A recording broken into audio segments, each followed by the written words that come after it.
আসসালামু আলাইকুম।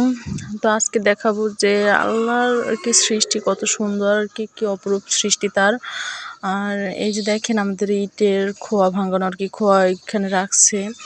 আর এখানেই আমি উঠবো এই যে গাছ দেখেন আমাদের এখানে কিন্তু পেয়ারা গাছ আছে। আর এই যে দেখেন কি সুন্দর সুন্দর জামরুল এই যে নিচে পড়ে রয়েছে, অনেক সুন্দর জামরুল, একদম লাল টকটকা লাল কালারের। এই যে দেখেন গাছটা কিন্তু বেশি বড় না, একদম ছোট গাছ। আর আমি এখানে খড় উপর উঠছি, তো এই কারণে একদম কাছ দিয়ে দেখাইতে পারছি।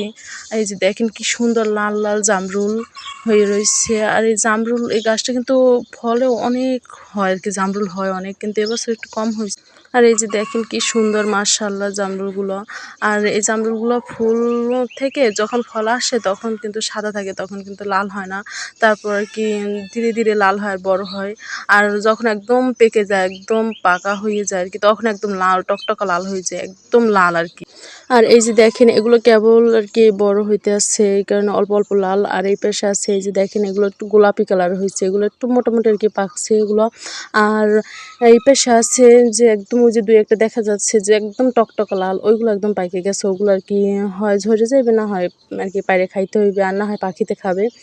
আর এই যে জামরুলগুলো না একদম মিষ্টি হয় না, একটু টক টক হয় আর স্বাদ, অনেক স্বাদ খাইতে, একদম বানাই খাইতে তো আরও স্বাদ।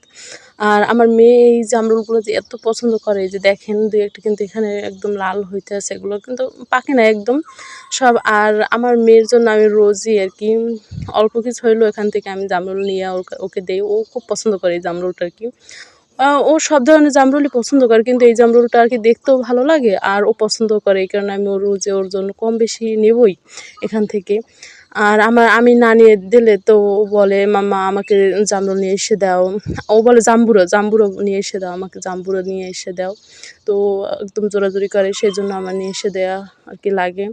তো এই পাশে দেখেন একটা পেয়ারা গাছ, এটা একদম দেশি পিওর যে পেয়ারা গাছ আছে না, ওগুলো দেশি পেয়ারা আর এই যে দেখেন দেশি পেয়ারার ফলন যে এত বেশি, এখানে কিন্তু প্রত্যেকটা ডালে অনেকগুলো করে পেয়ারা দেখা যাচ্ছে না, কালো কালো অন্ধকার ওঠে। তো দেখেন এই যে প্রত্যেকটা ডালে কি পরিমাণে মাশাআল্লাহ পেয়ারা ধরছে। দেশি পেয়ারাগুলো এরকমই হয়, অনেক ফলন হয়। তো আমি এখান থেকে এখন নেমে যাব। ভালো থাকবেন সবাই, আল্লাহ হাফেজ।